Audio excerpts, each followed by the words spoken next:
A girl washed the dishes in tears, hiding her fear behind her injured hands. In the living room, her stepmother watched impassively, turning the house into a place of silence and pain. But the unexpected happens when her millionaire father returns home early. Upon opening the door, he is confronted with a scene that would forever change the family's destiny. If this story interested you, don't forget to subscribe to our channel and tell us what city you're watching us from. We'll keep going.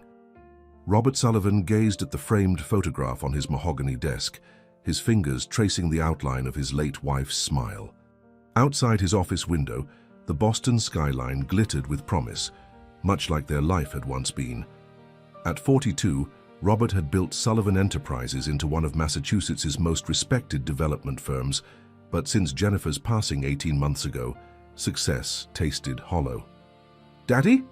8-year-old Emma stood in the doorway, her blonde hair, so like her mother's, caught in the late afternoon sunlight. "Mrs. Wilson says dinner's ready." Robert smiled, sliding the photo face down. "Coming, sweetheart." He'd promised himself to stop living in memories for Emma's sake. Their housekeeper, Mrs. Wilson, had been a godsend during the worst days, but even she couldn't fill the void Emma clearly felt without a mother. That evening, as Robert tucked Emma into bed beneath her Constellation ceiling projector, she asked the question that had become ritual. "Do you think Mommy can see us from the stars?" Robert swallowed hard. "I'm sure she's watching over us always." He kissed her forehead. "But Emma, you know it's just us now, and we need to keep moving forward, right?" Emma nodded solemnly, her small fingers clutching her stuffed rabbit, Jennifer's last gift to her. "I know, Daddy. Mrs. Wilson says time heals." "Mrs. Wilson is very wise," Robert said, though he wondered if either of them truly believed it. The following week, Robert's business partner, Mike Lawson, insisted he attend a charity gala. "You can't keep hiding in that office and that empty house," Mike argued over lunch at their usual downtown bistro. "Jennifer wouldn't have wanted that." "I'm not hiding," Robert protested weakly. "I'm focused on Emma. And Emma needs to see her father living, not just existing." Mike slid an invitation across the table. "The Children's Hospital Foundation Gala. Board members, potential investors, and," he paused meaningfully, "eligible women who aren't just after your money." Robert scowled, but took the invitation. The ballroom of the Fairmont Copley Plaza Hotel shimmered with crystal chandeliers and Boston's elite when Robert reluctantly arrived. He made obligatory conversation, checked his watch repeatedly, and was about to slip out when a woman in a midnight blue gown approached him. "You look like you're plotting an escape," she said, her voice carrying a hint of amusement. "I can't say I blame you." Robert turned to find himself facing striking green eyes and an elegant smile. "That obvious?" Only to a fellow escapee, she extended her hand. Catherine Winters. Something in her directness disarmed him. "Robert Sullivan. I know who you are, Mr. Sullivan. Your restoration of the North End waterfront properties was brilliant." She sipped her champagne. "I'm on the Historical Preservation Board." They talked for an hour about architecture, Boston politics, and eventually, inevitably, about families. "My son Tyler is 6, Catherine said, showing him a photo on her phone of a serious-looking boy with her same green eyes. "His father left when Tyler was 2, said parenthood wasn't for him." Her smile remained, but her eyes hardened momentarily. "Some men aren't built for responsibility." "I'm sorry," Robert said, surprised by his own candor as he added, "My wife passed away almost 2 years ago. It's been challenging." Catherine's expression softened. "I can't imagine. You have a daughter, don't you?" "Emma. She's 8. Robert found himself reaching for his wallet, showing Catherine the school photo he carried. "She has your eyes," Catherine observed, "but I imagine quite a bit of her mother in her as well." Robert nodded, unexpectedly touched by Catherine's perception. When she asked to see him again, he surprised himself by agreeing. Their courtship progressed with cautious deliberation. Catherine was everything Robert thought he needed: intelligent, poised, and seemingly understanding of his devotion to Emma. She never pushed, never demanded, yet somehow made him feel that life could be full again. When Robert finally introduced Catherine to Emma, 3 months after the gala, he held his breath. Emma was polite but reserved, studying Catherine with Jennifer's thoughtful gaze.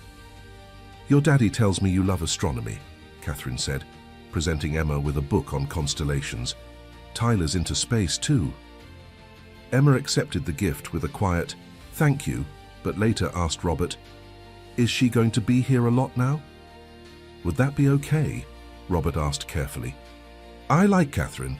I think you might too if you give her a chance." Emma shrugged, turning to her homework. "I guess." The first dinner with both children present was at Catherine's elegant Beacon Hill townhouse. Tyler, small for his age, with a watchful demeanor, showed Emma his telescope while the adults prepared dinner. "They seem to be getting along," Catherine observed, her hand briefly touching Robert's as she passed him a serving dish. "Emma's always wanted a sibling," Robert said, watching the children through the kitchen doorway. "She gets lonely sometimes." "Tyler, too," Catherine's voice softened. "It's not easy being the only child in a single-parent home." As spring turned to summer, Catherine and Tyler became fixtures in the Sullivans' lives. Catherine suggested family outings, the aquarium, sailing on the Charles River, picnics in the public garden. To Robert's relief, Emma gradually warmed to these excursions, even laughing when Tyler taught her to skip stones across the pond. "She's coming around," Robert told Mrs. Wilson, who had been with the family since Emma was born. Mrs. Wilson, arranging flowers in the kitchen, paused.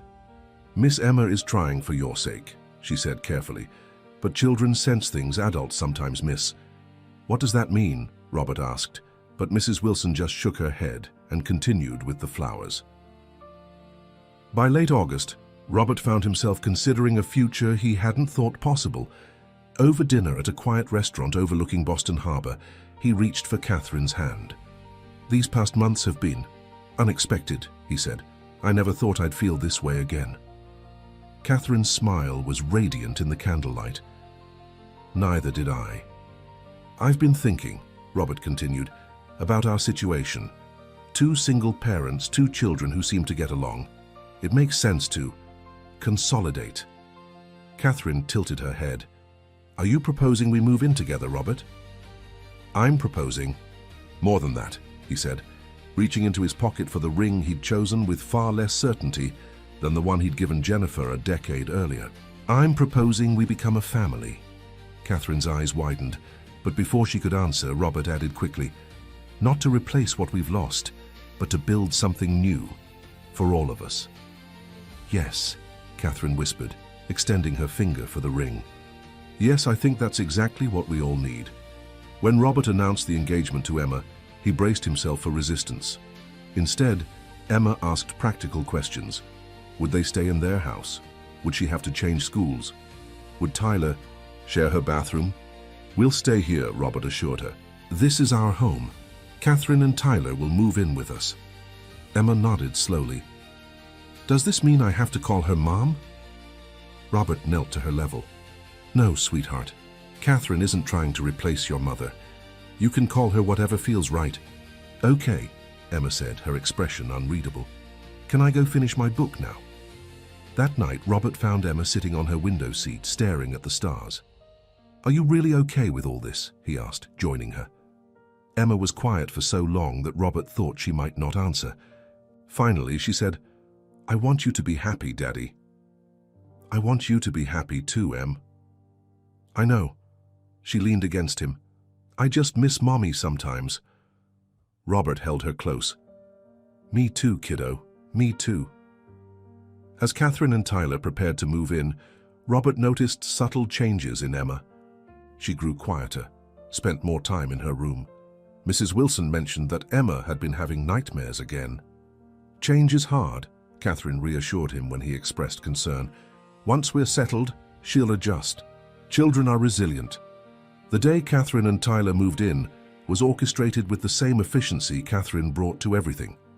Movers arranged her elegant furniture alongside the Sullivans' more comfortable pieces. Catherine's decorator added touches that somehow made the house look more like a showcase and less like the home Jennifer had created. That evening, Catherine prepared a celebratory dinner, roast chicken with rosemary, Tyler's favorite. As they sat at the newly extended dining table, Catherine raised her glass. "To new beginnings," she said, her smile perfect. her eyes bright.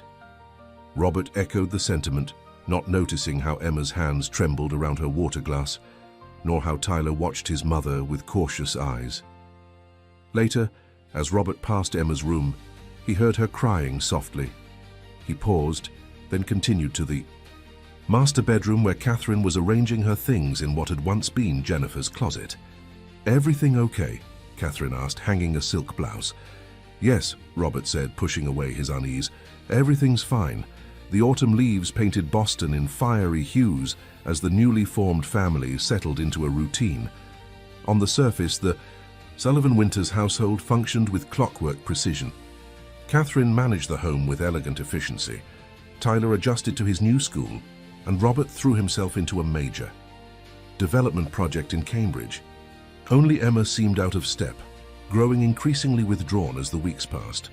At the private academy both children now attended, Catherine charmed the teachers and PTA members with her impeccable manners and generous donations. She volunteered for committees, hosted fundraising events, and quickly became a fixture in the school community. "Your new wife is absolutely wonderful," Emma's teacher told Robert during a parent-teacher conference. "So involved, so dedicated to both children's education." Robert beamed with pride. "We're lucky to have her." The teacher hesitated. "Emma seems to be having some trouble adjusting, though. Her participation in class has decreased, and she's been turning in assignments late, which isn't like her." Robert frowned. "I hadn't noticed. I'll talk to her." That evening he found Emma at her desk, staring blankly at her math homework. "Ms. Patterson says you've been struggling in class," he said gently, sitting on the edge of her bed. "What's going on, Em?" Emma shrugged without looking up. "Nothing. I'm fine. You don't seem fine. You used to love school." "Things change," Emma mumbled, an expression far too old for her 8-year-old face. "Is it Catherine? Tyler, the new arrangement?" Robert pressed. "We're all still figuring this out, but we need to talk about problems when they come up." Emma finally looked at him, her blue eyes serious. "Catherine doesn't like me very much." The statement, delivered so matter-of-factly, stunned Robert. "What, of course she does. Why would you say that?" "She smiles different when you're not looking," Emma said simply. "And she makes rules just for me." Robert sighed, attributing Emma's words to the natural resistance to a step-parent.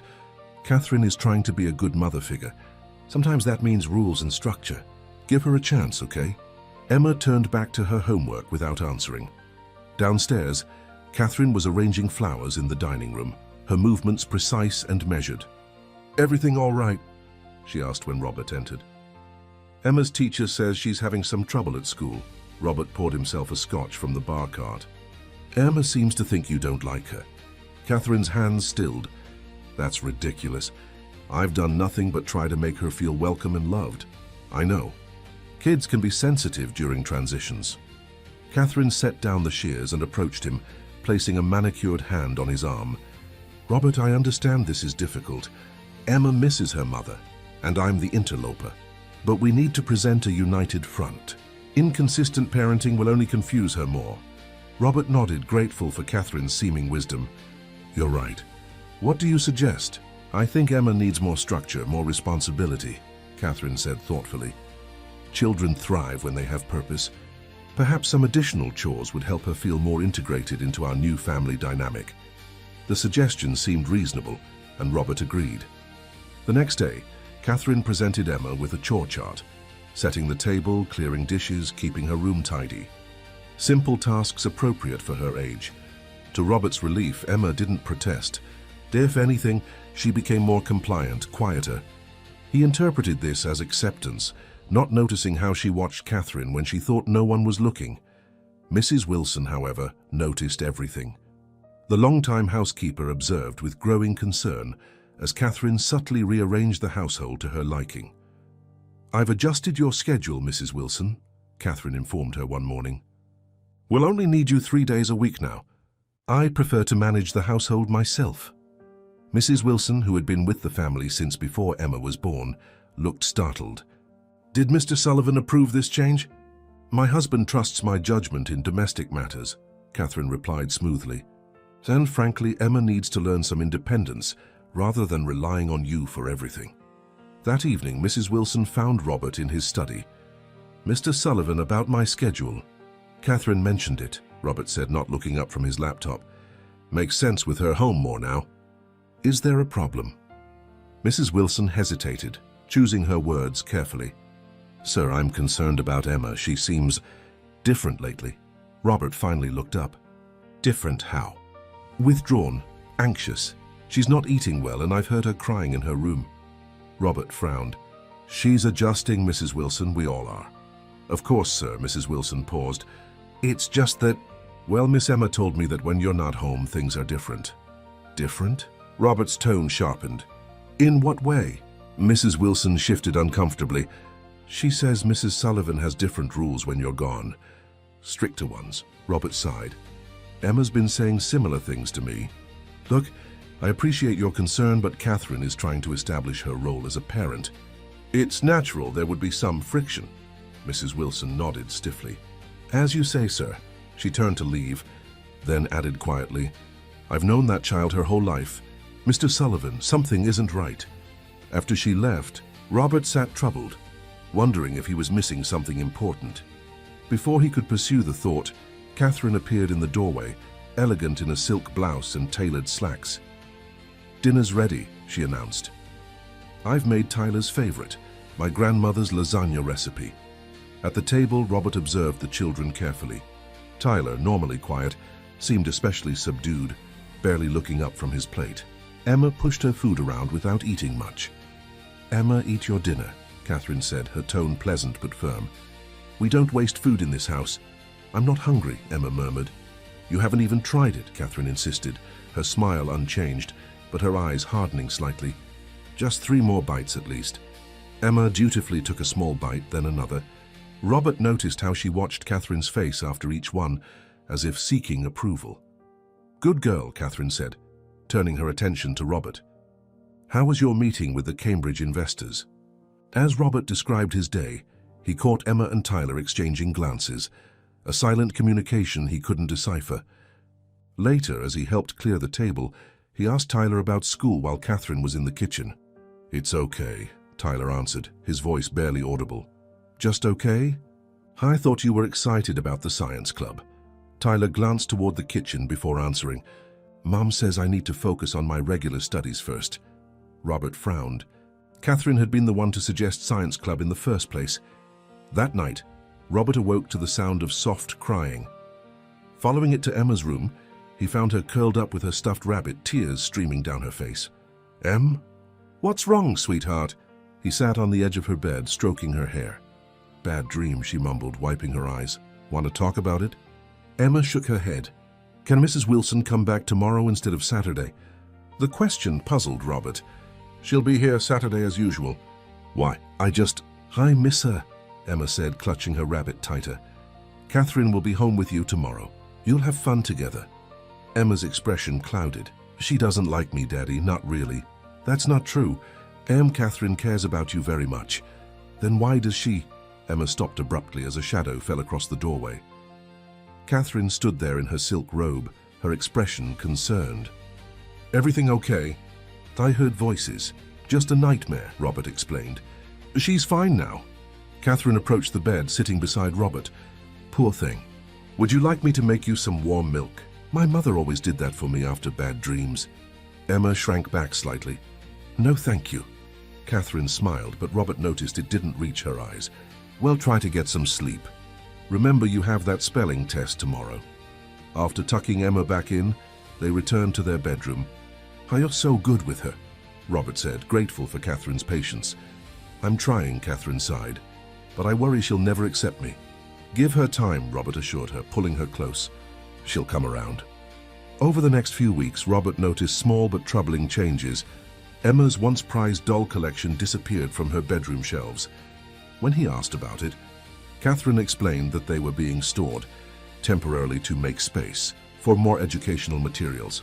Tyler's extensive Lego sets remained untouched. Emma's bright clothing was gradually replaced with more subdued outfits that Catherine deemed more appropriate for school. The rainbow bedspread Jennifer had picked out vanished, replaced by a tasteful blue quilt that matched Catherine's new color scheme for the house. One afternoon, Robert came home early to find Mrs. Wilson sorting through a box of framed photographs, mostly of Jennifer, with Emma or Robert. "What's happening here?" he asked. Mrs. Wilson looked uncomfortable. "Mrs. Sullivan asked me to store these in the attic. She said they were cluttering the living spaces." Robert frowned. "These have always been out." "I know, sir. That's why I was waiting to ask you before moving them." Robert thanked her and took the box to his study, troubled by Catherine's decision to remove these memories without discussing it with him. When he brought it up that evening, Catherine's explanation seemed reasonable on the surface. "I thought it might be easier for Emma to move forward if she weren't surrounded by constant reminders," she said. "My therapist friend says that sometimes physical spaces need to change for emotional healing to occur."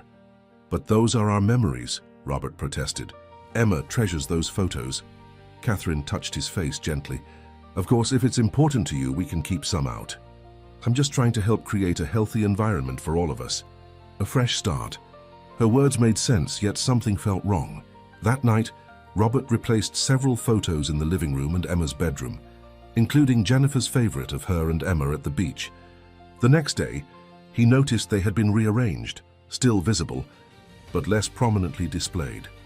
As Halloween approached, Emma asked if they could carve pumpkins, a tradition she had shared with Jennifer. "Of course," Robert promised.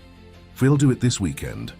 But when Saturday came, Catherine had scheduled a photo shoot with a professional photographer. "For our first holiday cards as a family," she explained. "I've ordered matching outfits for the children." Emma's disappointment was palpable, but she didn't protest. Robert promised they would carve pumpkins the following weekend instead. That night, he found Emma sitting on her window seat again, staring at the stars. Joining her, he asked, "Still looking for Mom up there?" Emma nodded. "I think she's trying to tell me something, but I can't hear her anymore." The words sent a chill through Robert. "What do you mean, Em?" "The house feels different now," Emma whispered. "Like all the happy got pushed into corners where we can't find it." Robert pulled her close, troubled by her words, yet unable to pinpoint exactly what was wrong. "We're just finding our way, sweetheart. New families take time." "Is Catherine going to make Mrs. Wilson go away forever?" Emma asked suddenly. "What? No, of course not. Why would you think that?" She told Tyler that Mrs. Wilson interferes too much. "I heard her." Robert made a mental note to speak with Catherine about this. "Mrs. Wilson isn't going anywhere," he assured Emma, though a seed of doubt had been planted. As he kissed her goodnight, Emma clutched his hand. "Daddy, promise you won't go away too?"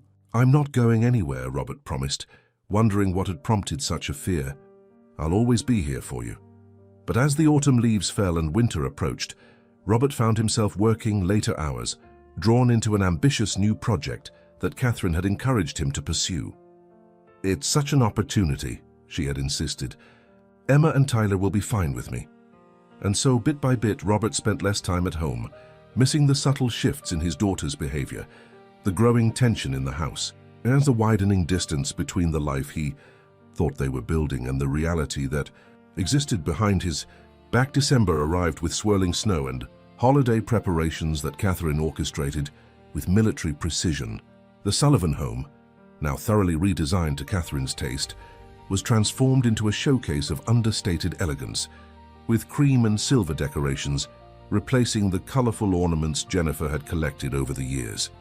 "It's like a department store," Mrs. Wilson muttered one morning as she dusted the immaculate mantel, where crystal snowflakes had replaced Emma's handmade decorations. "What was that?" Catherine asked sharply, entering the living room with a clipboard. "Just admiring your decorating skills, ma'am," Mrs. Wilson replied, her expression neutral. Catherine smiled thinly. "The charity board is coming for drinks tomorrow evening. Everything needs to be perfect." She ran a finger along the mantel, checking for dust. "Speaking of which, I've revised your duties. The children's bathrooms need daily attention, not just twice weekly." Mrs. Wilson's jaw tightened. "Mr. Sullivan approved this change."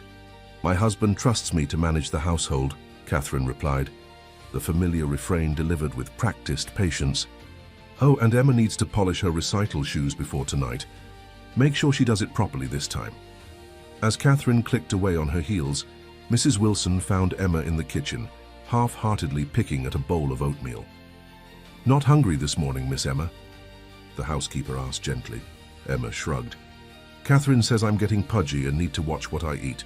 Mrs. Wilson's eyes flashed. Nonsense, you're a growing girl who needs proper nutrition. She discreetly slid a banana and a small yogurt toward Emma. A little extra won't hurt? Emma glanced nervously toward the doorway before quickly eating the additional food. Thank you, she whispered. Your stepmother says you need to polish your recital shoes, Mrs. Wilson added. I already did, Emma said, her voice small. But she said they weren't shiny enough. Mrs. Wilson patted her hand. I'll help you after school. No, Emma said quickly. She'll know. She said I have to do it myself or I can't perform. The winter piano recital had once been Emma's favorite event.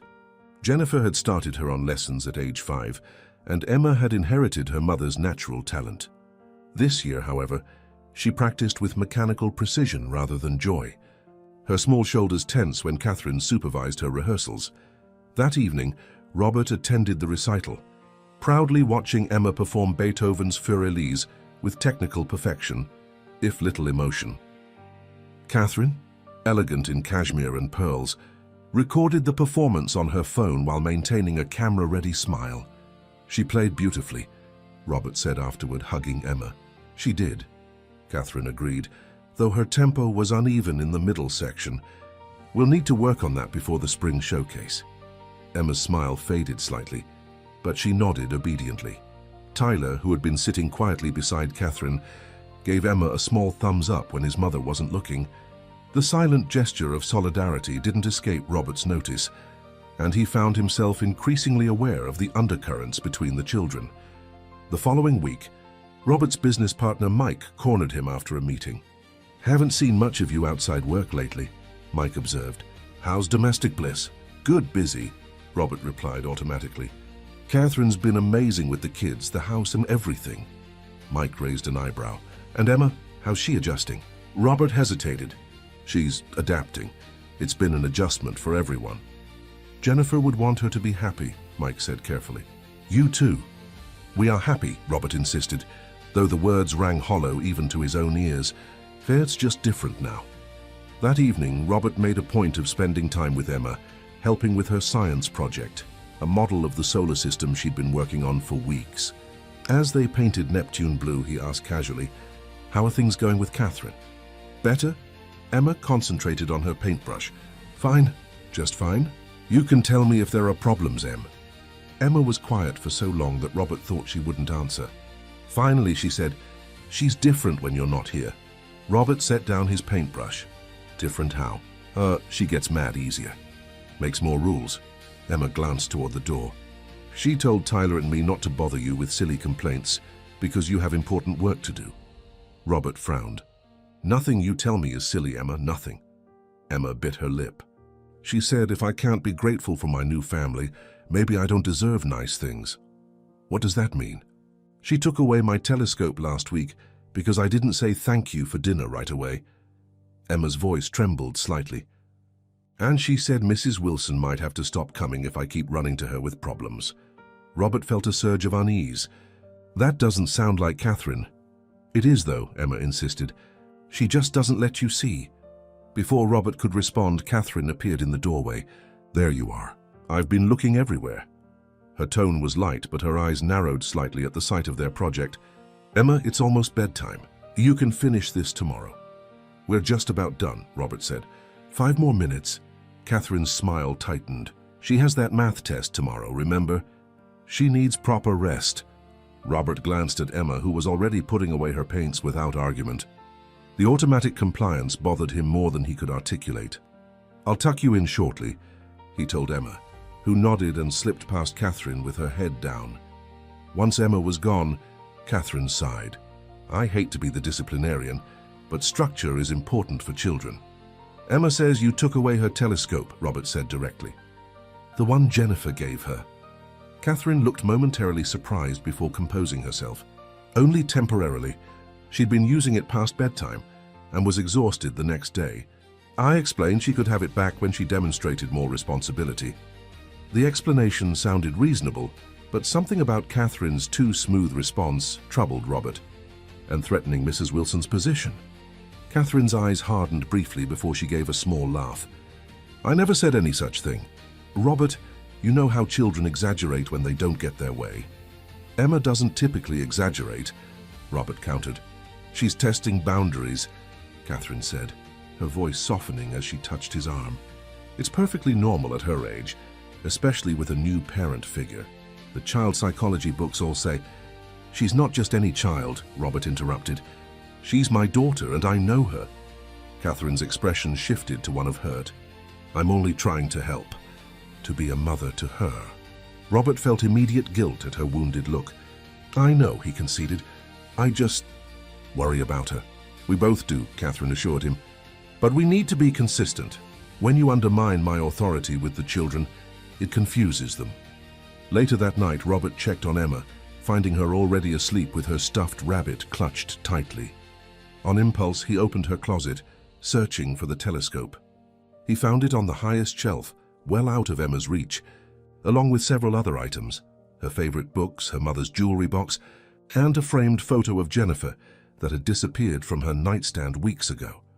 Troubled, Robert returned the telescope and the photograph to Emma's bedside table. As he turned to leave, he noticed a folded piece of paper tucked inside her science textbook. Hesitating only briefly, he opened it to find a letter in Emma's careful handwriting. Dear Daddy, I'm trying to be good like Catherine wants, but it's hard. The house feels cold now. Tyler says we should just do what she says so she won't get mad. But I miss how things used to be. I miss Mrs. Wilson being here every day. I miss you being home more. Catherine says I should be grateful, but sometimes I'm scared. Please don't be mad at me. The letter wasn't dated, and Robert couldn't tell if she'd intended to give it to him or had just needed to express her feelings. Either way, it left him deeply unsettled. Was he missing something crucial happening in his own home? The next morning, Robert deliberately came downstairs early before Catherine was awake. He found Emma sitting alone at the kitchen island, meticulously copying math problems. Morning, sweetheart, he said, kissing the top of her head. Studying before school? Emma nodded. Catherine says my handwriting is too messy. I have to redo these problems from last night. Robert examined the worksheet. Emma's original work was neat and correct, her handwriting typical for an 8-year-old. Your work looks fine to me. Catherine says presentation matters as much as correct answers. Emma recited as if repeating a frequently heard phrase. Robert noticed dark circles under his daughter's eyes. Did you sleep okay? I had bad dreams again. Emma looked up hopefully. I found my telescope back on my table. Did you put it there? I did. It was a gift from Mom. It belongs with you. Emma's face lit up briefly before falling again. Catherine might get mad. Let me worry about Catherine, Robert said. A thought struck him. Does Catherine ever punish you when I'm not around? Emma's eyes darted toward the doorway. Not punish exactly, she said carefully. She just has rules. And what kind of rules? Like you, was it like, Tyler gets to watch TV if he finishes homework, but I have to do extra chores first. Emma hesitated. And sometimes I don't get dessert if I don't finish everything on my plate, even when Tyler doesn't finish his. That doesn't seem fair, Robert said gently. Catherine says life isn't fair. Emma's voice dropped to a whisper. She says I'm lucky she even wants me. Robert felt as if he'd been struck. She said that to you? Emma nodded miserably. When I spilled juice on the living room rug last week, she made me clean it up 3 times even though it was already clean. She said I was careless she stopped abruptly. Like who, Em? Like Mom, Emma whispered, her eyes filling with tears. She said Mom must have been careless too to leave us alone. Robert's blood ran cold. The cruelty of the statement, and the fact that Catherine had invoked Jennifer's memory in such a way, stunned him. Before he could respond, they heard Catherine's footsteps on the stairs. Emma quickly returned to her math problems, her posture stiffening. Catherine entered the kitchen in her silk robe, surprise flickering across her face at the sight of Robert. You're up early, she observed, moving to the coffee maker. Big day at the office? I wanted to have breakfast with Emma, Robert said, studying his wife carefully. Catherine smiled. How nice. I see she's fixing her math homework. Much better this time, right, Emma? Emma nodded without looking up. Yes, Catherine.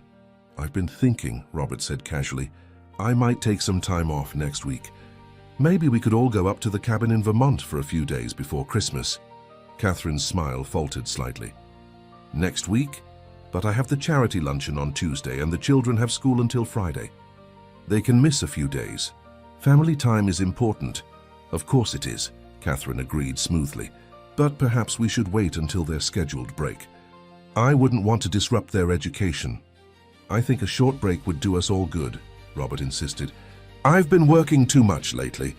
Missing too much around here.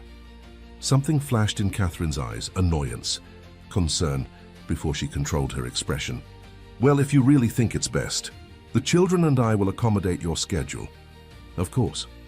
As Catherine busied herself with breakfast preparations, Robert watched her interact with Emma, the subtle corrections to her posture, the pointed comments about proper nutrition when Emma reached for the syrup, the way Emma seemed to shrink under Catherine's gaze.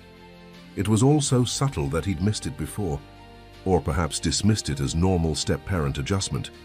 Tyler appeared in the doorway, already dressed for school in the preppy uniform Catherine had selected, his expression brightening at the sight of Robert. "Morning, Robert," he said, his voice more animated than usual. "Good morning, buddy," Robert replied, noting how Tyler too seemed more relaxed in his presence. "How about I drive you kids to school today? Don't you have that meeting with the Cambridge investors?" Catherine interjected. "I'll reschedule," Robert said firmly. "Some things are more important." As they prepared to leave, Robert noticed Catherine pull Emma aside, whispering something in her ear that made the girl's shoulders tense. When he asked Emma about it in the car, after dropping Tyler at the elementary side of the school, she just shook her head. "Emma," Robert said gently. "Whatever Catherine said, you can tell me." Emma stared out the window for a long moment before answering. "She said I shouldn't bother you with stories and complaints because you're stressed enough with work." Her voice dropped even lower. "And that if I make trouble, she might have to send me to boarding school where they teach proper behavior." Robert's hands tightened on the steering wheel. "That is never going to happen. Ever, do you understand me?" Emma nodded but didn't look convinced. As she gathered her backpack to leave, she said, "Daddy, if I wrote you a letter, would you read it? Even if it was in your work bag?" "Of course I would," Robert assured her, puzzled by the question. "Promise?" Emma pressed, her blue eyes serious. "I promise," Robert said, not realizing the significance of the exchange until much later. The week before Christmas brought unexpected complications. Robert's Vermont cabin plans were derailed when the development project's key investor demanded an emergency meeting in New York. Despite Robert's reluctance, the meeting couldn't be postponed. "It's just for 3 days," he explained to Emma as he packed his suitcase. "I'll be back Thursday night, and then we'll have the whole weekend together before Christmas." Emma sat on the edge of his bed, her face carefully blank. "It's okay, Daddy, I understand." "Are you sure you're all right with me going?" Robert pressed, troubled by her resignation. "I can try to make other arrangements." "Catherine already explained why it's important," Emma said, her voice small. "She said successful men have responsibilities." Robert knelt to her level. "You're my most important responsibility, Em. Always." Emma's eyes darted toward the hallway before she leaned forward to whisper, "I left something in your briefcase. Look at it on the train, okay?" Before Robert could ask what she meant, Catherine appeared in the doorway. "Emma, homework time. Let your father finish packing." Emma slid off the bed, giving Robert a quick hug before disappearing down the hall. Catherine entered, closing the door behind her. "I hate leaving like this," Robert said, returning to his packing. "It's only a few days," Catherine assured him, handing him his toiletry bag. "The children and I will manage perfectly well. We might even finish the Christmas shopping." "About that," Robert said. "Emma mentioned you threatened to send her to boarding school." "That's not something we've ever discussed." Catherine's expression registered surprise followed by hurt. "I never said any such thing." "Robert, surely you don't believe I would threaten your daughter?" "Emma doesn't typically lie," Robert countered, watching Catherine carefully. "She's not lying exactly," Catherine sighed. "She's seeking attention. I mentioned that my cousin's children attend a prestigious boarding school in Connecticut, and perhaps she misinterpreted." She touched his arm. "You know how children exaggerate when they feel insecure." Robert wanted to believe her explanation, but doubt lingered. "Just be gentle with her while I'm gone. She's more fragile than she lets on." Of course, Catherine agreed readily. I'll make sure both children have a wonderful few days. Perhaps we'll bake Christmas cookies. That's what families do, isn't it? The next morning, Robert kissed Emma goodbye before dawn. I'll call every night, he promised, and I'll be back before you know it. Remember to check your briefcase, Emma whispered urgently as she hugged him. In the taxi to the train station, Robert finally opened his briefcase and found a folded piece of construction paper tucked between his files.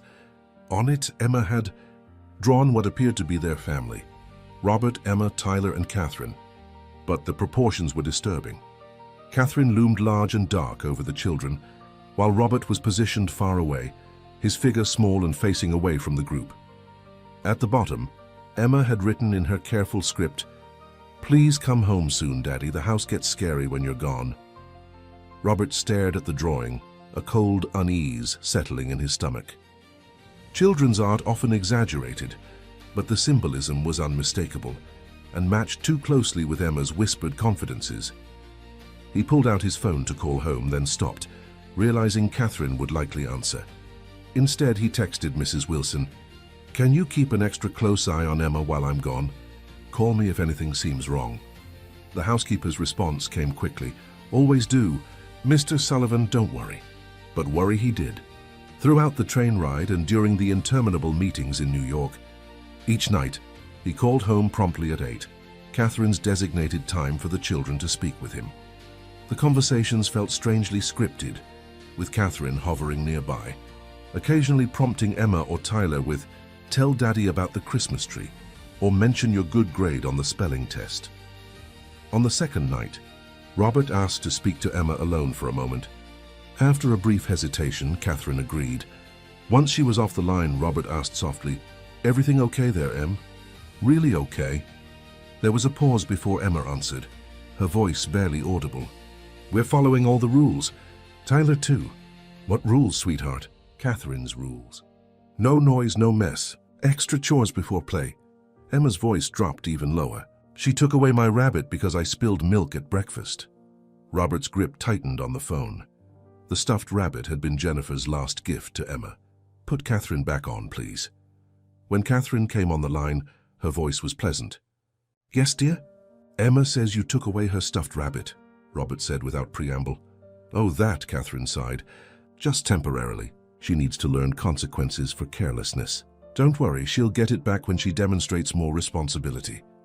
"That rabbit was a gift from Jennifer," Robert said, struggling to keep his voice even. "It's not a disciplinary tool. Please give it back to her immediately." "Robert," Catherine's voice took on a wounded tone, "I'm trying to raise a responsible young woman here. Constant coddling won't help her in the long run. She's 8 years old, Catherine. There's a difference between coddling and basic compassion." Robert's patience was wearing thin. "Just give her back the rabbit. We'll discuss parenting approaches when I return." "Of course," Catherine agreed, though her tone had cooled considerably. "Whatever you think best." After hanging up, Robert called Mrs. Wilson's personal number. When she answered, he asked directly, "What's really going on at the house?" Mrs. Wilson hesitated. "Sir, I'm only there during the day, but Miss Emma seems very subdued.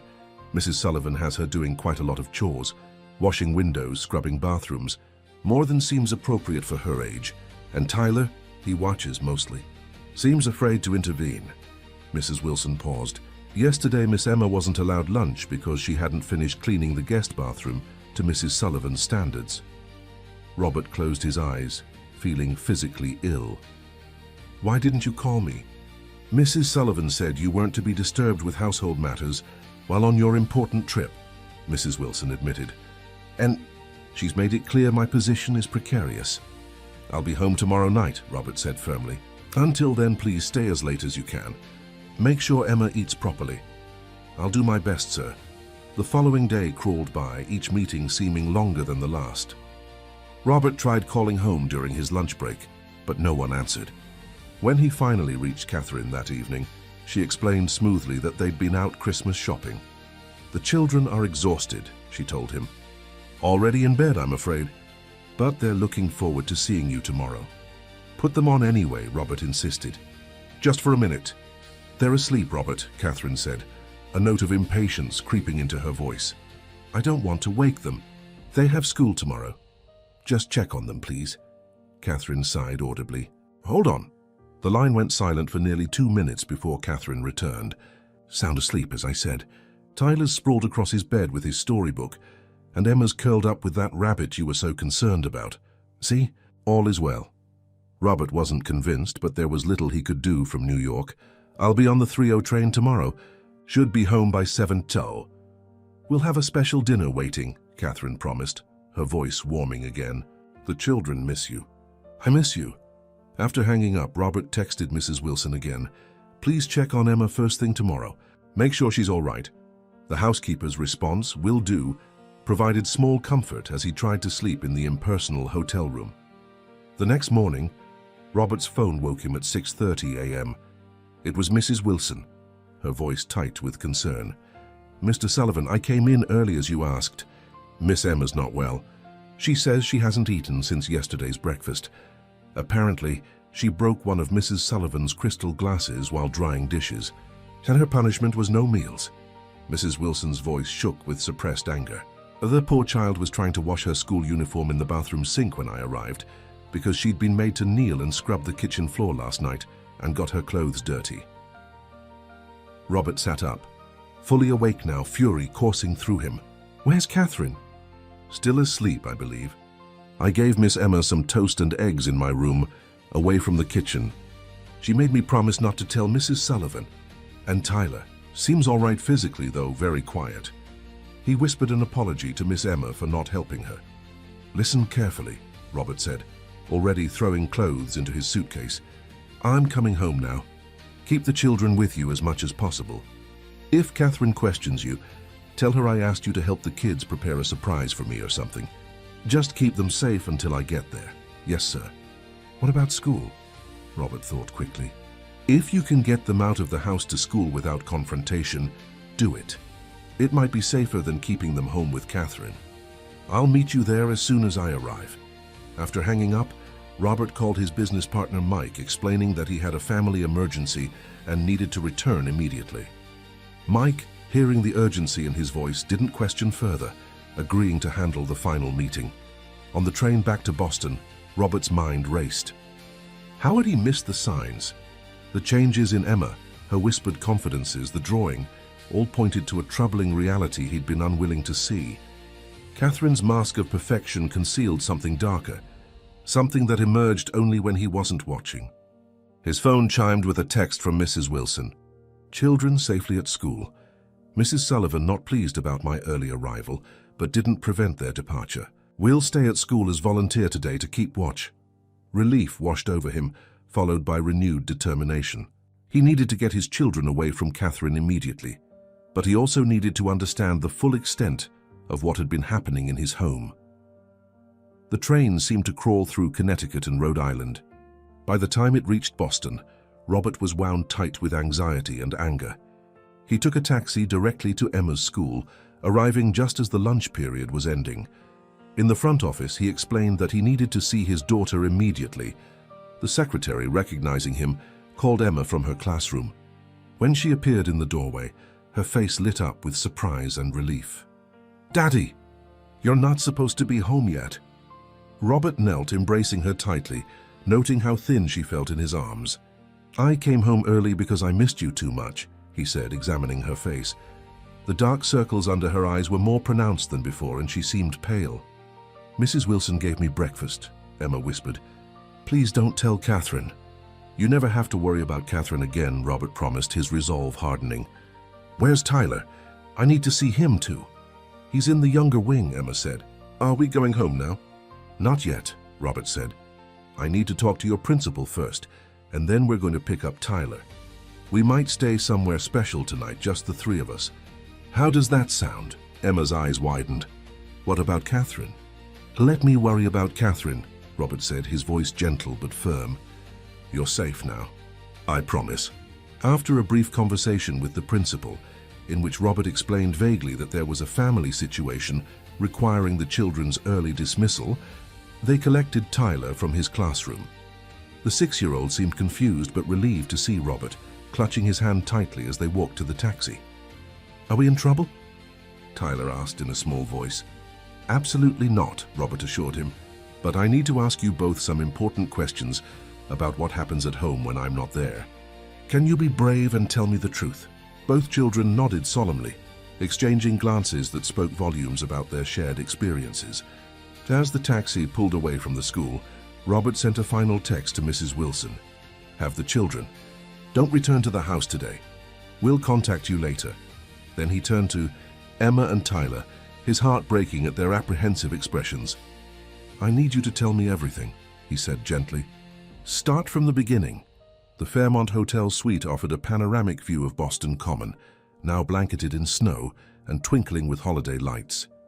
Under different circumstances, it would have been a magical sight for the children. Instead, Emma and Tyler sat close together on the sofa, their small shoulders touching as if drawing strength from each other as they answered Robert's gentle questions. It started with little things, Emma explained, her fingers nervously pleating the hem of her skirt. Extra chores for me, but not Tyler. No dessert if I didn't eat everything, even when I wasn't hungry.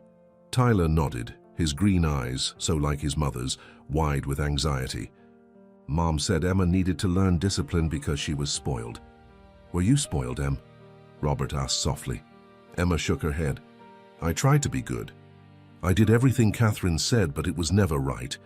She always found something wrong. As the children recounted the past months, Robert felt physically ill. Catherine's campaign had been insidious, small cruelties that escalated gradually, always carefully hidden from him.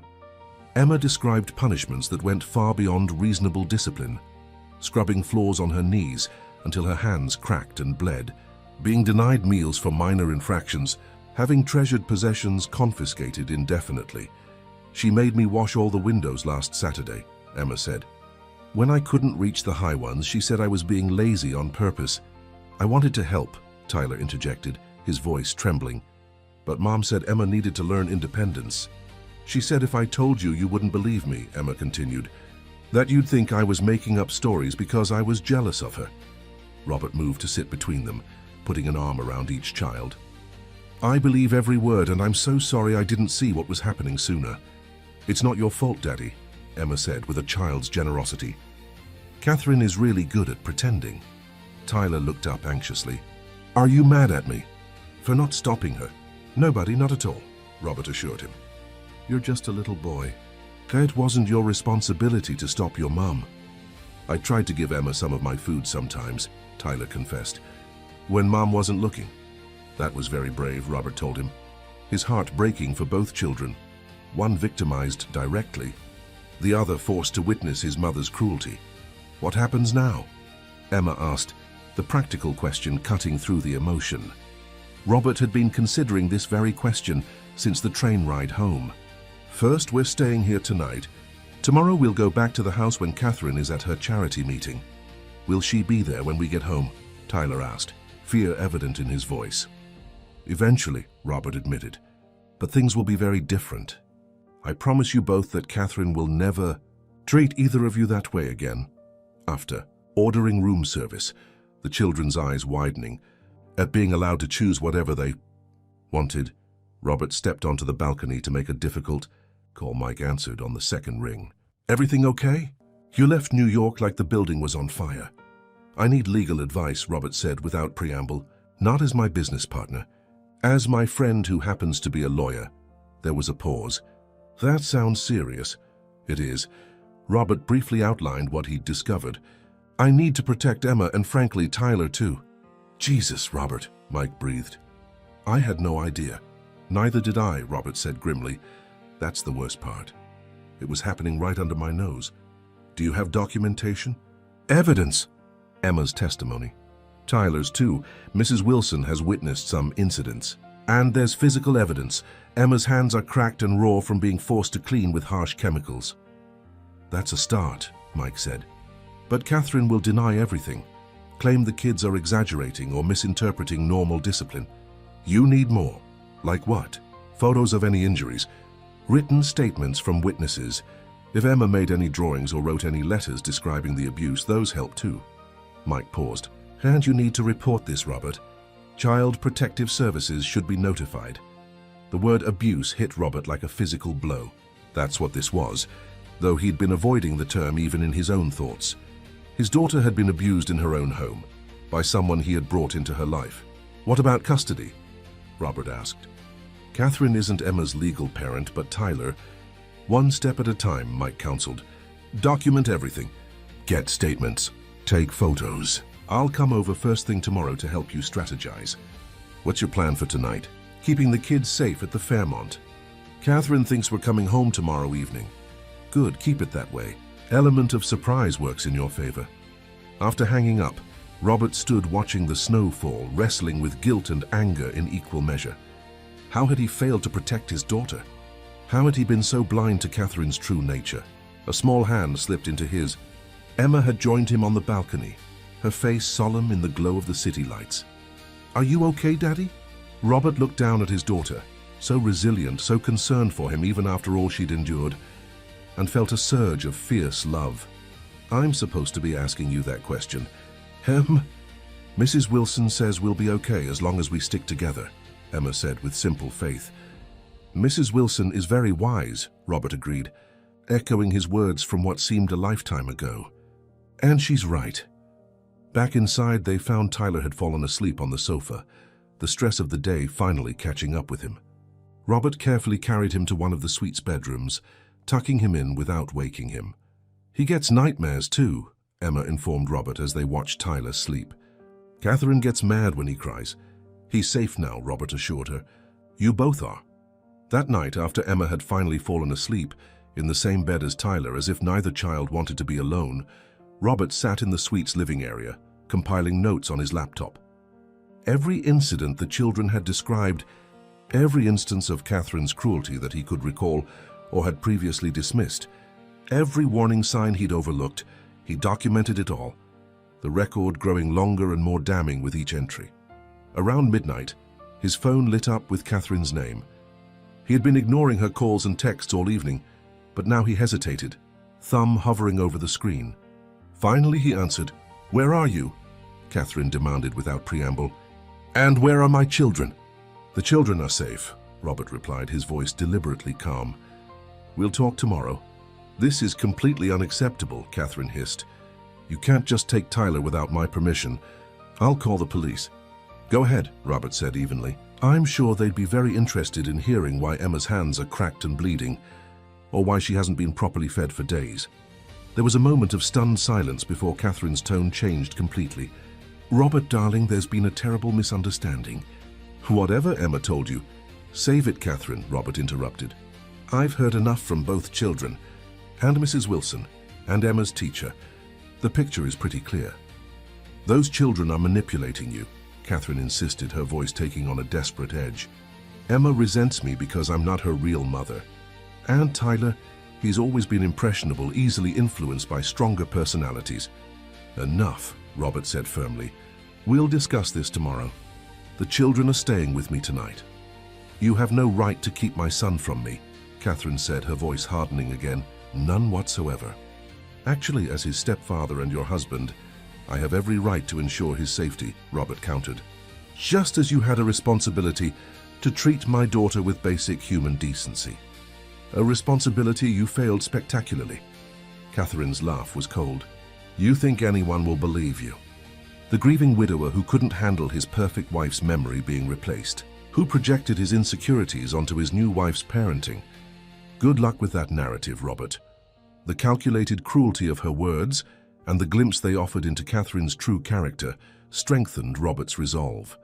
"Goodbye, Catherine. I'll see you tomorrow."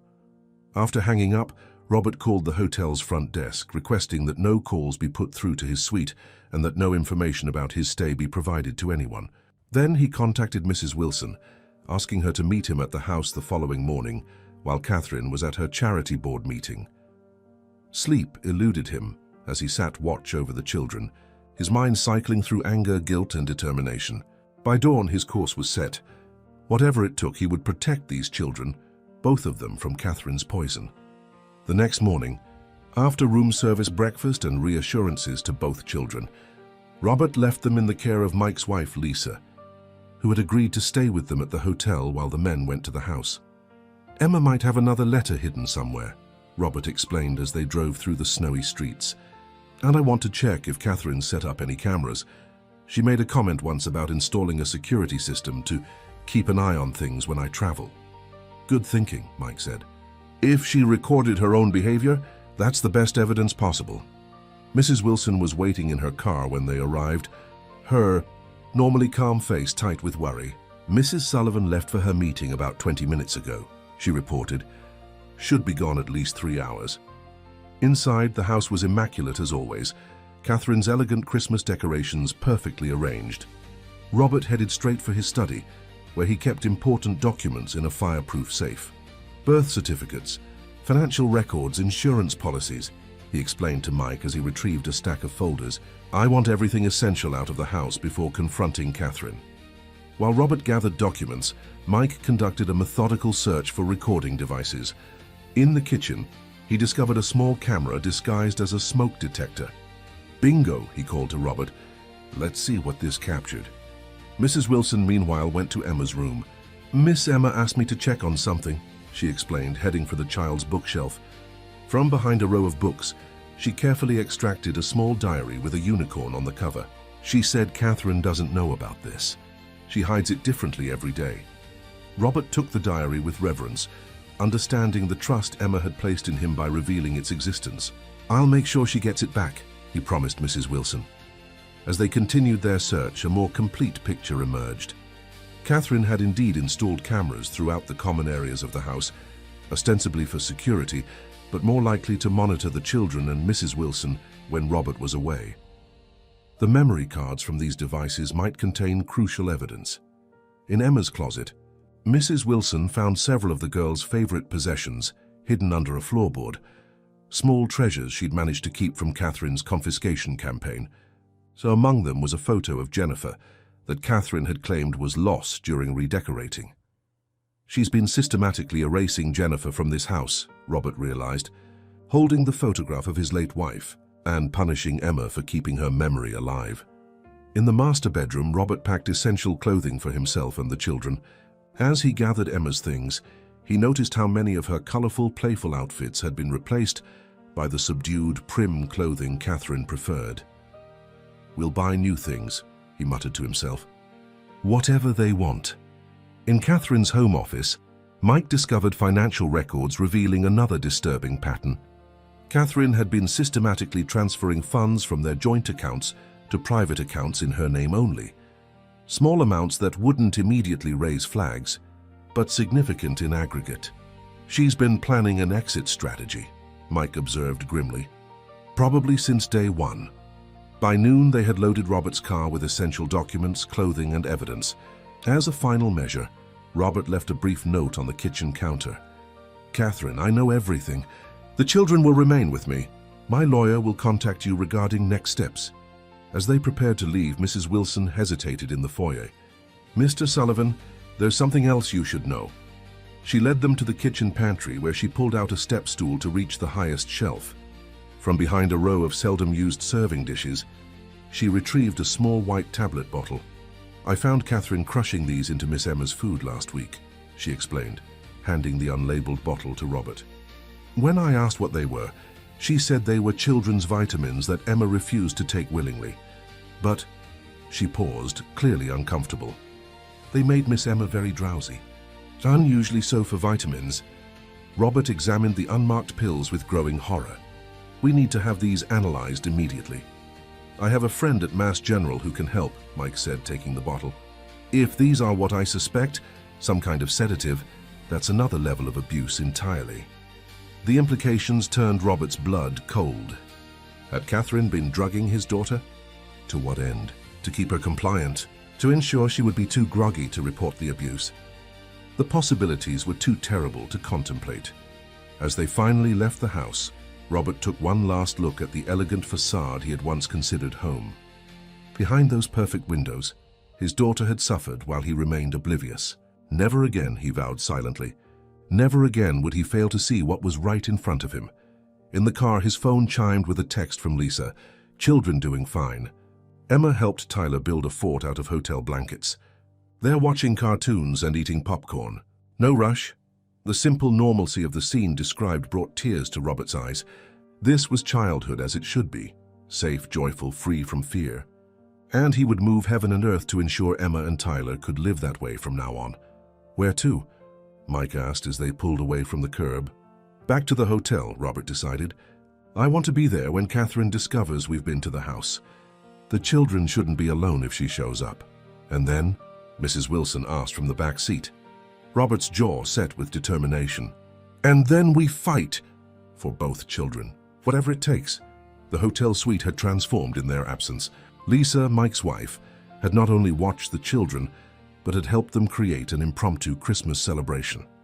A small artificial tree from the hotel gift shop now stood in the corner, decorated with paper ornaments Emma and Tyler had crafted.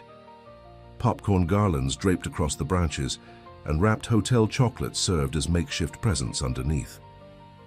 They needed something normal, Lisa explained quietly to Robert. Something festive. Emma ran to Robert as he entered, wrapping her arms around his waist. We made Christmas, Daddy. And Mrs. Wilson. She released Robert to hug the housekeeper, who embraced her fiercely. Tyler hung back, uncertainty clouding his features. Is my mom coming here? He asked, his voice small. Robert knelt to the boy's level. Not right now, buddy. Right now it's just us, and we're going to figure things out together. Is that okay? Tyler nodded solemnly. Emma says you won't let Mom hurt her anymore. Will you let Mom hurt me either? The simple question broke Robert's heart. No, Tyler. I won't let anyone hurt either of you ever again. While the children showed Mrs. Wilson their tree, Robert conferred with Mike and Lisa in the suite's kitchenette. I've had the pills sent to my contact at the lab, Mike reported. Should have preliminary results by tomorrow. I've also started drafting emergency custody paperwork. For both children? Robert asked. Mike nodded. It's complicated with Tyler, but given the circumstances and the evidence of abuse in the household, we have grounds for temporary emergency custody while the courts sort things out. What about criminal charges? Lisa asked, her voice hushed to prevent the children from overhearing. One step at a time, Mike cautioned. First priority is keeping the kids safe and away from Catherine. Criminal proceedings could take months or years. I don't care how long it takes, Robert said firmly. She doesn't get to hurt children and walk away. Their conversation was interrupted by the hotel phone. The front desk manager informed Robert that a Mrs. Sullivan was in the lobby demanding to know his room number. We haven't disclosed your suite number as requested, the manager assured him. But she's becoming quite insistent. Should we call security? No need to escalate, Robert decided. Tell her I'll meet her in the restaurant in 10 minutes. After hanging up, he turned to the others. Catherine's here. I need to face her directly, set boundaries immediately. I'll come with you, Mike offered. As your legal counsel. Robert nodded gratefully, then approached the children. I need to go downstairs for a little while, he explained. Mrs. Wilson and Lisa will stay with you. Emma's face clouded with worry. Is Catherine here? She is, Robert confirmed, seeing no point in lying. But she's not coming up to our room. I'm going to talk to her downstairs. She'll be really mad, Tyler warned, his eyes wide. When Mom gets really mad, her voice goes all cold and quiet. I know, buddy, Robert said gently. But I can handle it. And remember what I promised. She can't hurt either of you anymore. In the hotel restaurant, Catherine sat at a corner table, her posture perfect as always, dressed immaculately in a cream cashmere sweater and pearls. Only the tight line of her mouth and the rigidity of her shoulders betrayed her fury. Her expression darkened further when she saw Mike accompanying Robert. I wasn't aware this was a legal meeting, she said icily. Given the circumstances, I thought it prudent to have counsel present, Robert replied, sitting across from her. This isn't a negotiation, Catherine. I'm informing you of what happens next. Catherine's laugh was brittle. How dramatic. You break into our home, abscond with my son, leave a cryptic note, and now you're informing me of your decisions? I don't think so, Robert. We have evidence, Robert said simply, of your systematic abuse of Emma, your withholding of food, your assignment of inappropriate labor, your psychological cruelty. Parenting a spoiled child isn't abuse, Catherine countered. Emma needs structure and discipline, something you've clearly failed to provide. We also have evidence suggesting you've been medicating Emma without prescription or consent, Mike interjected. The pills you hid in the pantry are being analyzed as we speak. For the first time, Catherine's composure slipped. Her eyes widened fractionally. before she controlled her expression. Those are children's vitamins, nothing more. We'll know. Soon enough, Robert said. But even setting that aside, what you've done to Emma, making her scrub floors until her hands bled, denying her meals, taking away her cherished possessions, that's abuse, Catherine. Clear and simple. And what about my son? Catherine demanded. You have no right to keep him from me. Tyler told us everything, Robert said quietly. How you forced him to watch while you punished Emma, how you threatened him to keep him silent, how you've made him complicit in your cruelty. That's absurd, Catherine scoffed. Tyler would never say such things. He did, Robert insisted. And Emma's diary documents weeks of mistreatment, incidents, dates, details that a child couldn't invent. Catherine's eyes narrowed. So this is your plan? Use a manipulative child's fabrications to steal my son and destroy my reputation. Good luck with that, Robert. No court will award you custody of Tyler. You'd be surprised, Mike interjected. Courts take evidence of abuse in the home very seriously, regardless of which child was the primary target. And when they hear testimony from Mrs. Wilson, Emma's teacher, and the children themselves, Mrs. Wilson, Catherine spat the name like a curse. That interfering old woman should have been fired months ago. She protected my daughter when I failed to, Robert said. I'll be grateful to her for the rest of my life. Catherine leaned forward, her voice dropping to a venomous whisper. You have no idea who you're dealing with, Robert. I will destroy you before I let you take my son. That sounds remarkably like a threat, Mike observed mildly, making a note in his phone. I'll add it to the record. Catherine sat back, visibly regrouping. After a moment, her expression softened and she reached for Robert's hand across the table. Darling, this has all spiraled out of control. We're both upset, saying things we don't mean. Let's take a step back, go home, and discuss this rationally. As a family, Robert withdrew his hand from her reach. There is no we anymore, Catherine. No family. You saw to that when you decided to torment an 8-year-old girl who had already lost her mother. I admit, I may have been too strict at times, Catherine conceded, her voice taking on a contrite tone that Robert now recognized as completely artificial.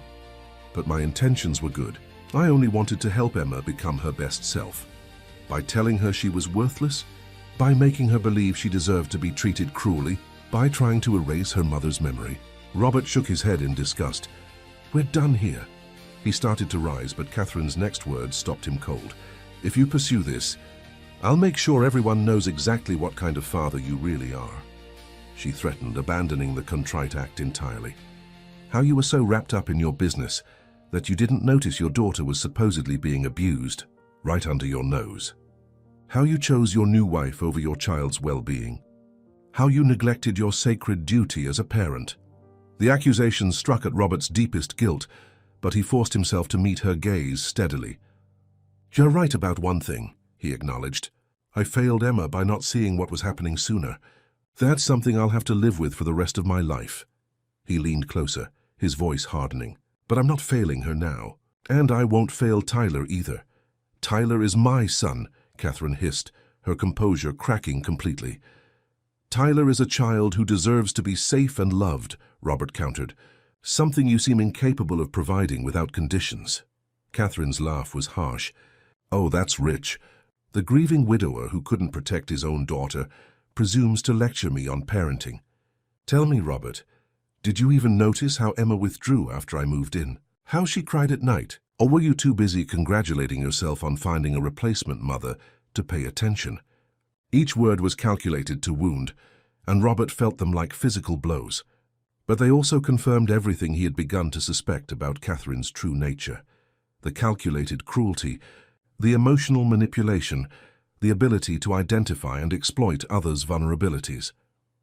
This meeting is over, Mike interjected, standing. All further communication should go through legal channels. Formal custody petition will be filed tomorrow morning. Catherine's face contorted with rage. You'll regret this, Robert. Both of you. The only thing I regret, Robert said quietly, is that I didn't see through you sooner. As they walked away, Catherine called after them. When you fail, and you will fail, remember that you chose this path.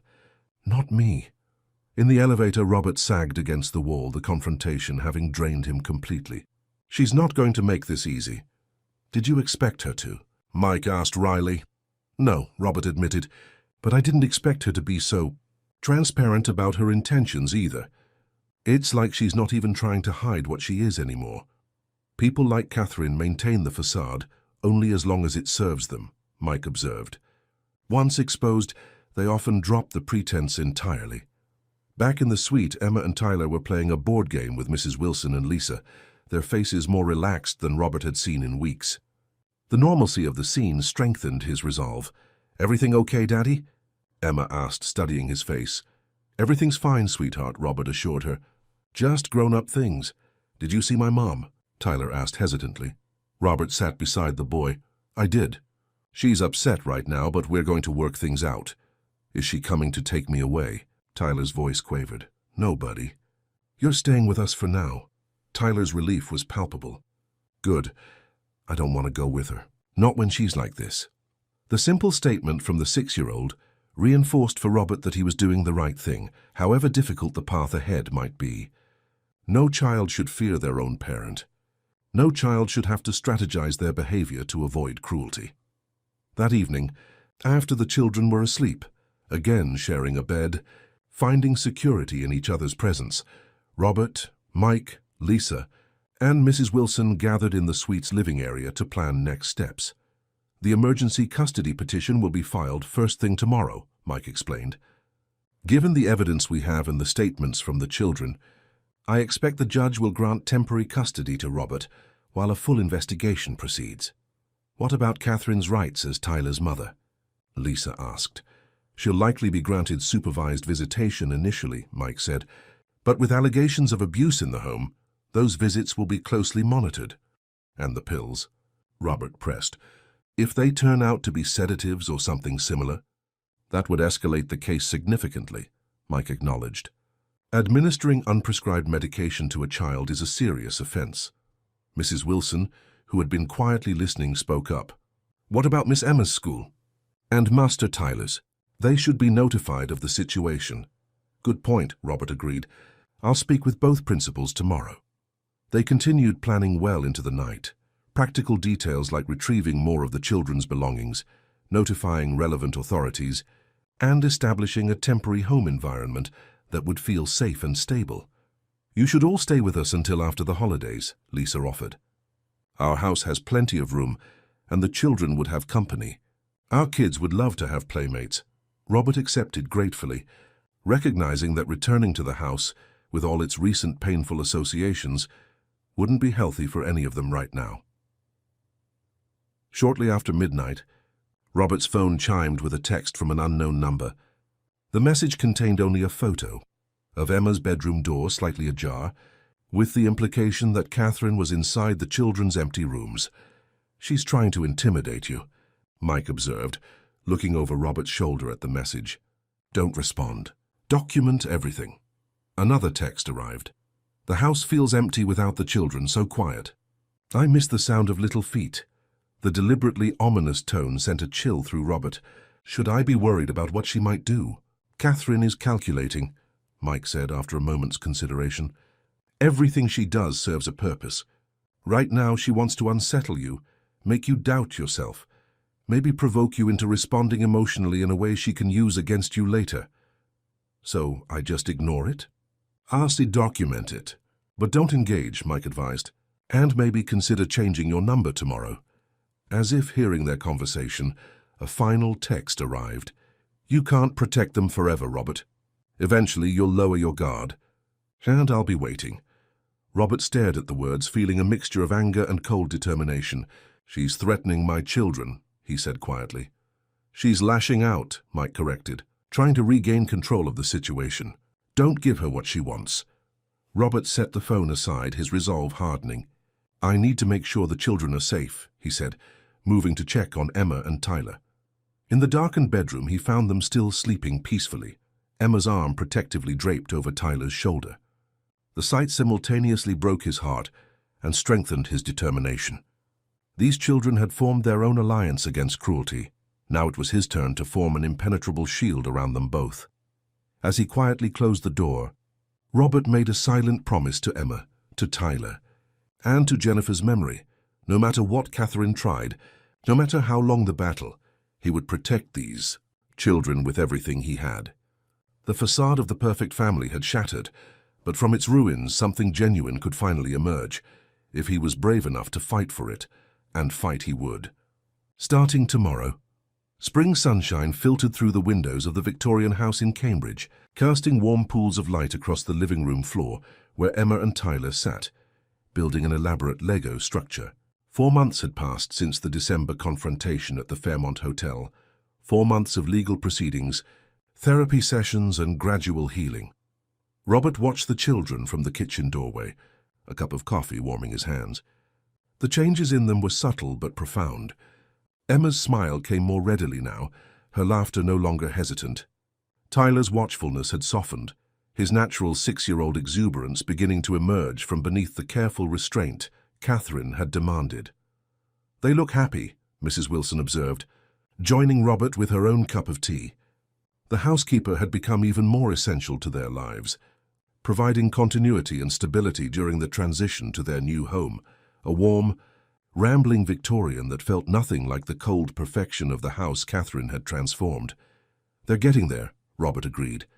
"Dr. Levine says Emma's nightmares are decreasing, and Tyler's starting to trust that the rules won't suddenly change." The early days after leaving the hotel had been difficult. They had stayed with Mike and Lisa through the holidays, creating new traditions to replace the painful memories of Catherine's orchestrated, perfect Christmas. Then came the search for a new home, somewhere with no associations to the past, where they could truly begin again. The Cambridge Victorian, with its built-in bookshelves, window seats, and quirky architectural details, had felt right the moment they walked in. Emma had claimed a turret room with a circular window overlooking a Japanese maple tree. Tyler had chosen a smaller room next door, though in those first weeks he often ended up in Emma's room, seeking the comfort of her presence when nightmares struck. The legal battle had been exactly as difficult as Mike had predicted. Catherine had hired an aggressive attorney who portrayed her as a loving mother, victimized by a vindictive husband and a manipulative stepdaughter. She had wept convincingly in court, describing her sincere efforts to blend their family and her confusion and heartbreak at the allegations against her. But the evidence had been overwhelming. Emma's diary, meticulously documenting incidents with dates and details, Mrs. Wilson's testimony about the systematic mistreatment she had witnessed, Tyler's reluctant but clear descriptions of his mother's different behavior when Robert wasn't present, and most damning of all, the analysis of the mysterious pills, which turned out to be a powerful antihistamine known to cause drowsiness. Not dangerous in itself, but disturbing in the context of being secretly administered to make Emma more compliant. The school principals and Emma's teacher had provided additional testimony about the changes they'd observed in Emma's behavior and appearance. The teacher described how Emma had become increasingly withdrawn, how her once neat homework had become smudged with what appeared to be tears, and how she had begun to apologize constantly for existing, a phrase that had brought Robert to tears when he heard it in court. Through it all, Catherine had maintained her composure, adjusting her strategy as the evidence mounted. When denial became untenable, she shifted to minimization, describing her actions as perhaps overly strict discipline from a concerned stepmother. When that failed, she claimed to be suffering from undiagnosed depression and anxiety that had affected her judgment. The court had not been persuaded. Robert had been granted full custody of Emma, with Catherine prohibited from contact. The situation with Tyler had been more complex, but Catherine's documented abuse of one child in the household had been deemed sufficient to grant Robert temporary custody, while Catherine underwent psychological evaluation and parenting classes. Currently, Catherine was permitted supervised visitation with Tyler once a week, sessions that the boy approached with visible anxiety despite the presence of a court-appointed supervisor. Robert had promised Tyler that he would never have to live with his mother again unless he chose to do so when he was older and could decide for himself. More dinosaurs. Tyler's excited voice pulled Robert back to the present. The boy was holding up a green Lego piece, his face alight with creativity. "We need a T-Rex guarding the castle." "But dinosaurs and castles aren't from the same time period," Emma pointed out, though she was already helping him construct the anachronistic edition. "It's our world," Tyler insisted. "We can make the rules." The simple statement held more significance than the child could know.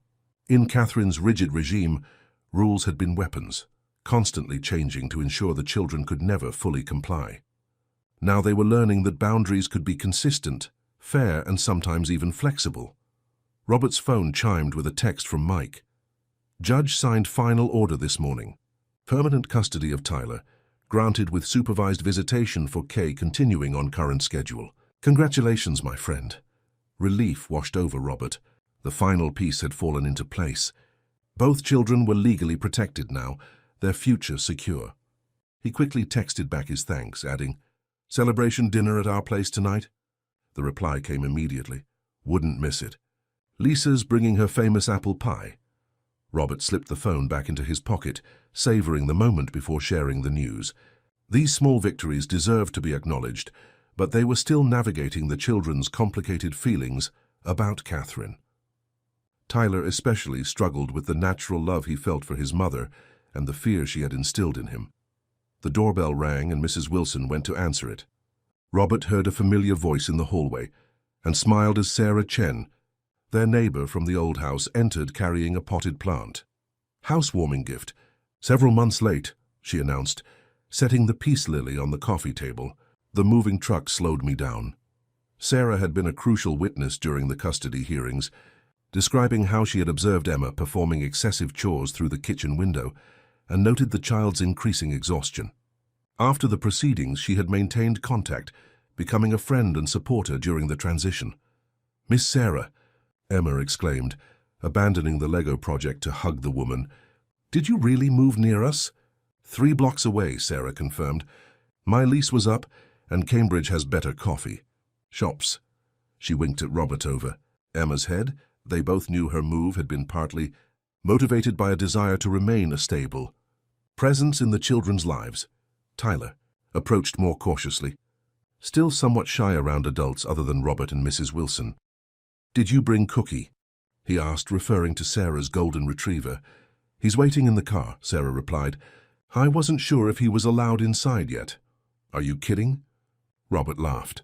"These two have been campaigning for a dog since we moved in. Kirky would be welcomed like royalty." Sarah grinned. "I'll get him. Fair warning, he's had a bath, but he still might shake." As Sarah went to retrieve her dog, Robert knelt beside the children. "I have some news," he said gently. "The judge made his final decision today. Tyler, you're going to stay living with us permanently, just like we talked about." Tyler's eyes widened. "Forever? Even when I'm big?" "Until you're grown up and ready to live on your own," Robert confirmed. "You'll still see your mum once a week with Ms. Diane present, just like now." Tyler absorbed this information silently, his expression conflicted. "Is Mum really mad?" "Your mom has a lot of feelings right now," Robert said carefully. "But what matters is that you're safe, and Emma's safe, and we're going to be okay." Emma put her arm around Tyler's shoulders. "We stick together, remember? That's the most important rule." Tyler nodded, leaning into her embrace. The bond between the children had only strengthened through the ordeal. Emma protective of her younger brother. Tyler looking to Emma for cues on how to navigate their new reality. The front door opened again, and Cookie bounded in, a blur of golden fur and enthusiastic energy. The children's concerns temporarily forgotten, they dissolved into giggles as the friendly dog covered them with kisses. "He remembers us." Emma laughed as Cookie rolled onto his back for belly rubs. Sarah rejoined Robert and Mrs. Wilson, watching the joyful scene. "How are they really doing?" she asked quietly. "Better every day," Robert replied. "Emma's starting to trust that she's allowed to be a child again. Tyler's learning that love doesn't have to hurt.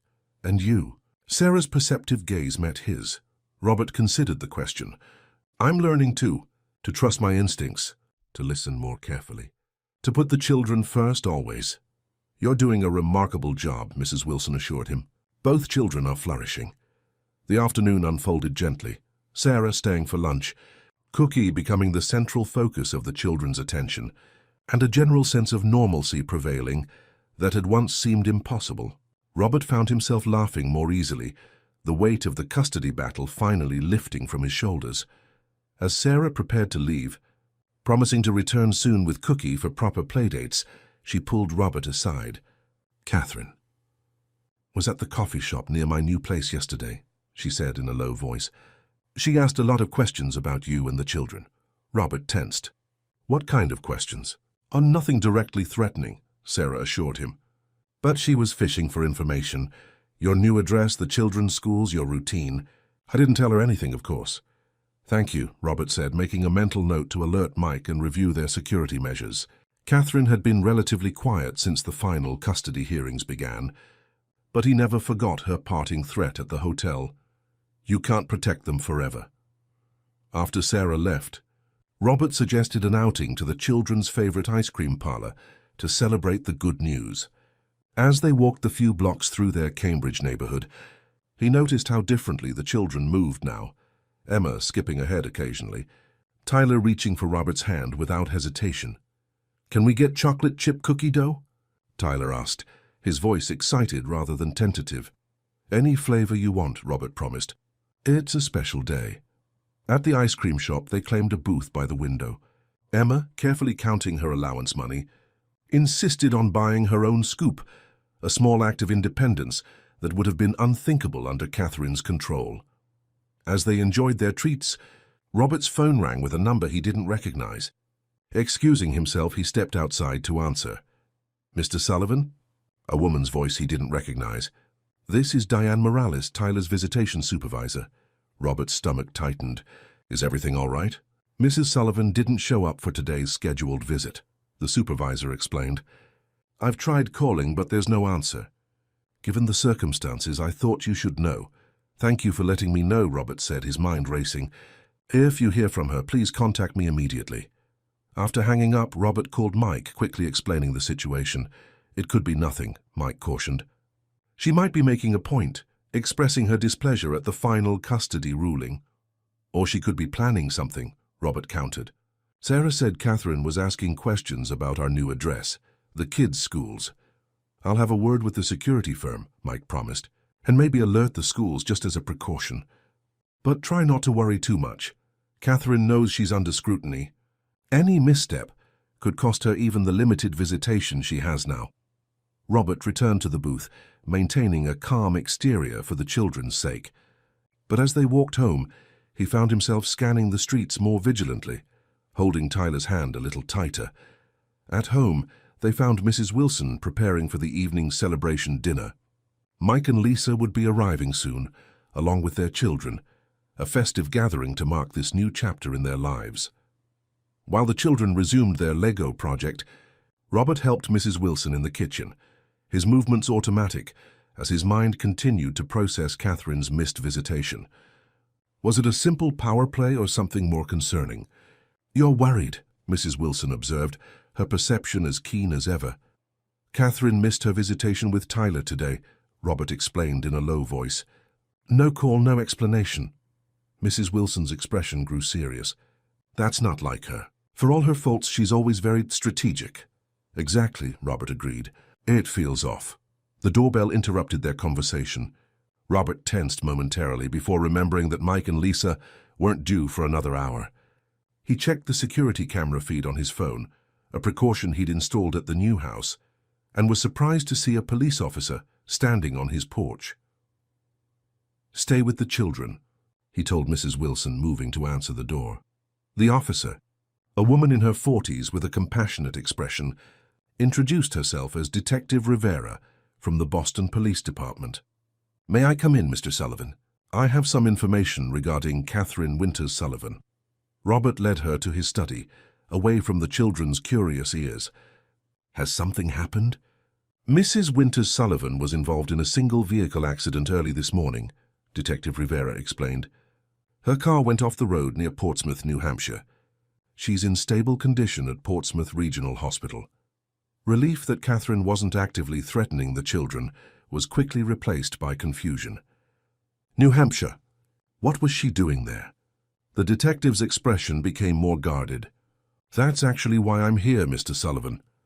When emergency services responded to the accident, they found some concerning items in Mrs. Winters Sullivan's vehicle, specifically detailed maps with your address circled, Photos of your children taken from a distance, and what appeared to be a crude plan for removing Tyler from his school. Robert felt the blood drain from his face. She was planning to take him. It appears that way, the detective confirmed. There was also a passport for Tyler, and packed luggage in the trunk. We believe she may have been intending to leave the country with him. The implications were staggering. Catherine had been planning to abduct Tyler, to violate the custody order, and potentially disappear with him. If not for the accident. I've already spoken with the district attorney, Detective Rivera continued. Given the evidence and the existing custody case, they'll be pursuing charges for attempted parental kidnapping. Mrs. Winters Sullivan will be transferred to Boston police custody once she's medically cleared. Robert sat heavily in his desk chair, the full weight of what might have happened settling over him. The children, they can't know about this, especially Tyler. He's already so confused about his mother. I understand, the detective assured him, but you should know that this changes things legally. The evidence of a planned abduction will almost certainly result in all visitation rights being terminated. After the detective left, Robert remained in his study, processing the narrow escape. Catherine had been planning one final act of control, to take Tyler and disappear, causing maximum pain to both children and ensuring Robert could never fully heal from the loss. A soft knock at the door pulled him from his thoughts. Emma stood there, her expression concerned. "Daddy, is everything okay?" "Mrs. Wilson said we have a police visitor." Robert managed a reassuring smile. "Everything's fine, Em. The officer just needed some information for some paperwork about our new address." Emma studied his face, clearly not entirely convinced. "Is it about Catherine?" "Tyler's worried. Catherine had a small accident in her car," Robert said, deciding that a version of the truth was necessary. "She's okay, but she's in the hospital for a little while." "Oh."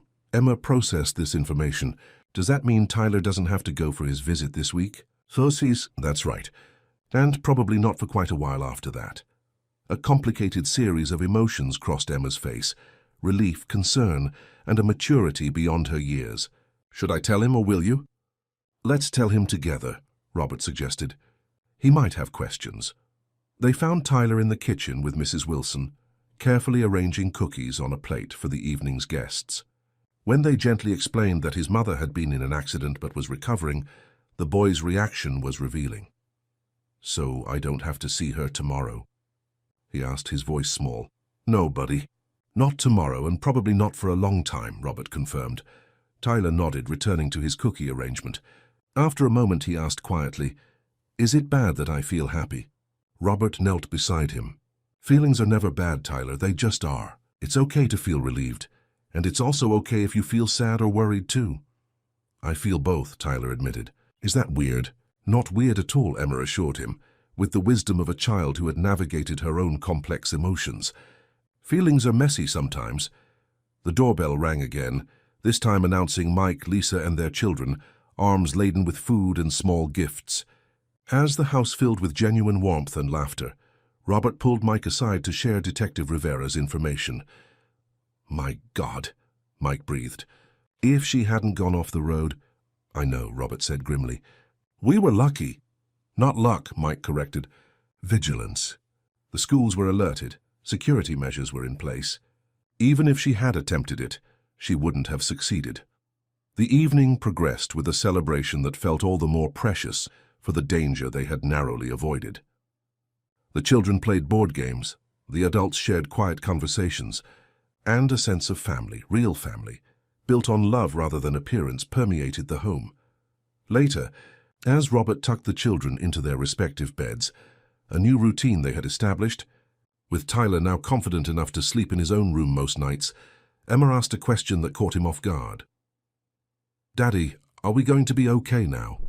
"Really okay?" Robert sat on the edge of her bed, considering his answer carefully. "We are, Em.